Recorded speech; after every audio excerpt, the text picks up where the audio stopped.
Bom dia, boa tarde ou boa noite, sejam bem-vindos a mais um vídeo do canal. Eu sou Cleiton Mo e hoje eu vou falar sobre pais, só que dessa vez são os pais participativos no mundo animal, tá? Então, vamos lá. Bem, para começar, vamos por mais clássicos, né? Os pais que assumem o parto. O cavalo marinho e o pinguim. O cavalo marinho, quando depois do ritual ali da dança de acasalamento do macho e da fêmea, a fêmea vai e coloca os óvulos na bolsa do cavalo marinho e ele fecunda e nutre. E ele dali vai dando cuidado nos filhotes até parir, né?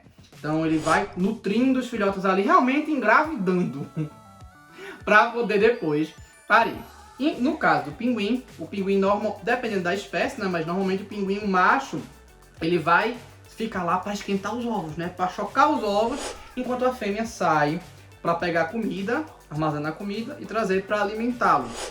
Quando a criança nasce, né, a criança também. E quando a criança nasce, aí os papéis se invertem, né? A fêmea vem cuidar e o macho vai lá. Então ele participa também depois do parto.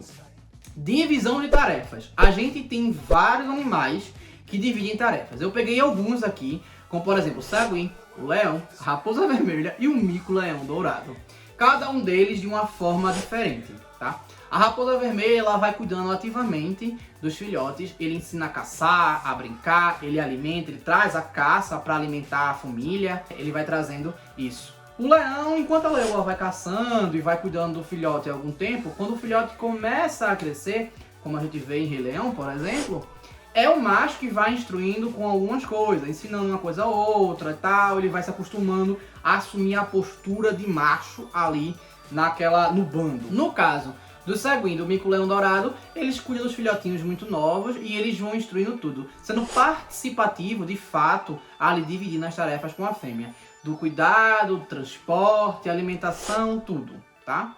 O pai orgulhoso, isso foi muito peculiar. Eu achei uma matéria na National Geographic que fala de um macaco, eles falaram que é macaco da barbárie. Pelo que eu pesquisei, se eu não me engano o nome é Macaca sylvanus, que é o macaco de Gibraltar.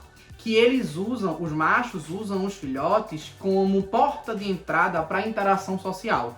Olha, primata é uma coisa à parte do mundo, porque eles realmente eles giram em torno de ter filhotes. E quando tem filhotes, eles pegam os filhotes e exibem os filhotes no meio para eles serem aceitos. Às vezes ele até cuida de filhotes que não são deles. Tá certo isso? Só para poder participar ali socialmente, interagir socialmente. Eu achei isso bem interessante e bem peculiar. É feito quando o pai vai mostrar, meu pirraia aqui, olha, ele faz não sei quantos gols, ou ele, sei lá, se for muito rico, vamos correr de cavalo ou de carro, enfim, alguma coisa desse tipo, né? Assumindo um papel de tutor, são esses que não estão envolvidos diretamente no parto, mas que normalmente eles fazem ali, vão tutorando a criança, né?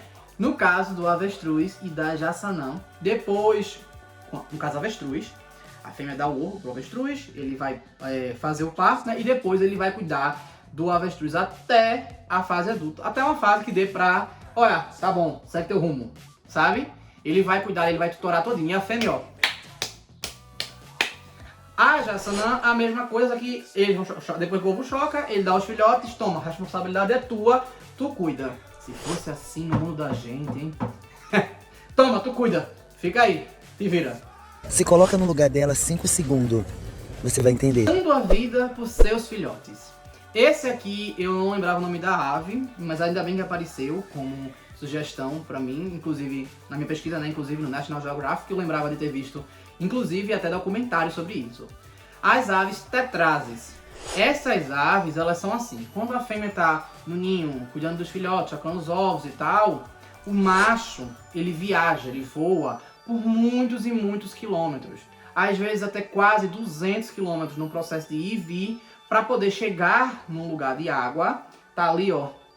Aí ele se molha todinho as penas, ele tem uma estrutura embaixo com as penas mais pesadas para poder segurar a água e depois ele volta com cuidado pro ninho para poder dar água para os filhotes. E ele faz esse processo direto para que aconteça dos filhotes estarem bem tratados, vamos dizer assim. Só que nesse processo, ele pode, enquanto tá lá se molhando, né, encharcando as penas para poder fazer esse processo, ele pode ser alvo de predadores, né? Então ele literalmente tá arriscando, fora o desgaste, né, de ir e voltar esse processo todo, mas essas aves fazem isso e eu acho realmente fantástico.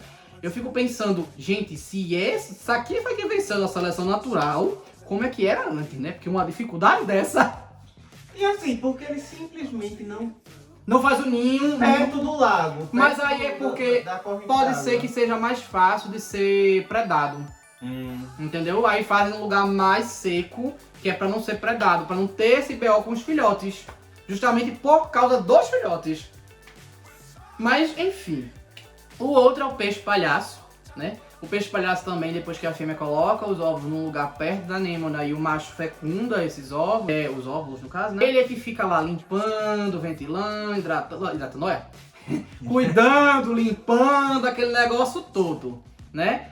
Se tiver qualquer ataque, o macho normalmente que defende, aquele negócio todo. Então, assim, ele faz de tudo para que a prole dele aconteça. É por isso que marlim, para quando é extremamente super protetor, né? Porque é o caso ali do peixe palhaço de fato. A peculiaridade dele é que a fêmea é quem manda e depois que a fêmea vem a óbito, algum macho assume o papel de fêmea, ele literalmente vira fêmea para poder assumir aquele posto. Você é o bichão mesmo, hein, doido?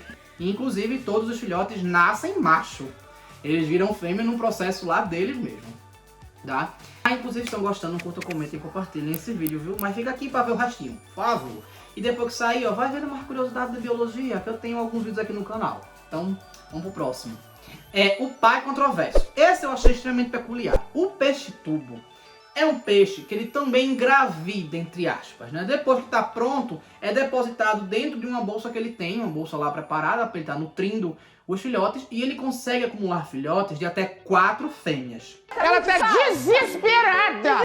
Só que acontece o seguinte, ele sempre olha e faz, eita, essa fêmea aqui, ó, rapaz, ela é sexy. Por quê? Ele vai olhando pra fêmea e vê aquela que é maior, mais robusta, porque para a seleção sexual deles acontece escolhendo a parceira mais robusta e mais sexy mais robusta e maior, justamente porque vai ter maior chance de gerar uma prole mais saudável, maior prole, essas coisas. E aí o que acontece? Ele tá aqui olhando, tá vendo, eita, não vai ter mais espaço, não, já enchi meu espaço. Aí eu vou abortar uns aqui, vou usá-los como nutrientes para mim e para os outros e vou deixar depositar. Eita, pera aí, abortar mais. E assim vai, ou seja, ele vai fazendo uma seleção e às vezes acontece de nascer numa ninhada que uns são filhos de uma mãe, outros são filhos de outra. Ou seja, no mundo humano é o contrário, né?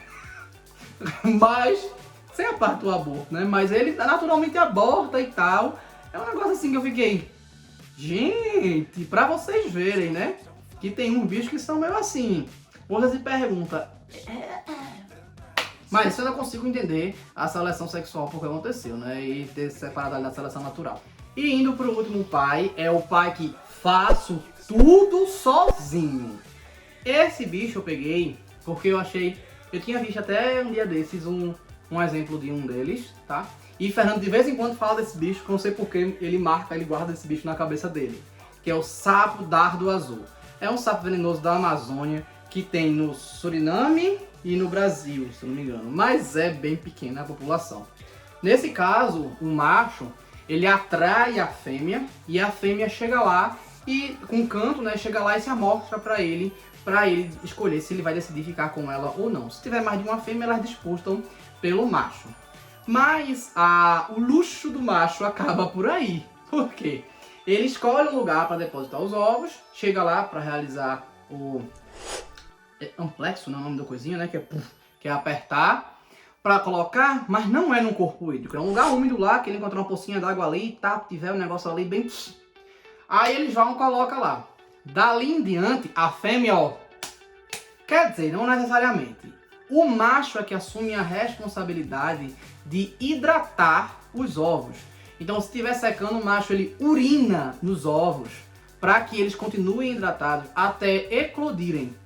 A fêmea até pode ajudar no processo, mas quem realmente se preocupa e quem realmente dá o sangue para conseguir fazer ali é o macho, ele vai fazer aquilo ali até eclodir. Quando os filhotes eclodem, ele coloca os filhotes nas costas e vai levando os filhotes para uma poça mais próxima, né? Que ele encontrar algum lugarzinho, numa árvore, alguma bromélia que teve água ali ou alguma coisa do tipo. Ele vai e dá um jeito de colocar num lugar seguro o filhote e ele vai acompanhar os filhotes até eles virarem, os girinos virarem os sapinhos, né, para poder estar tranquilo. Então, realmente ele faz tudo sozinho ali, ó. Ele cuida, ele alimenta, ele transporta, ele faz tudo.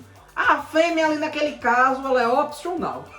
Ela só faz realmente dar os gametas femininos e é isso. Ali, se ela quiser, ela fica e cuida, porque a responsabilidade é dele. Ele que se vire. E é isso. Eu espero que tenham gostado. Então, curtam, comentem, compartilhem, se inscrevam no canal. E se não sabem o que escrever, escrevam O mínimo. o mínimo. O mínimo. E é isso. Valeu.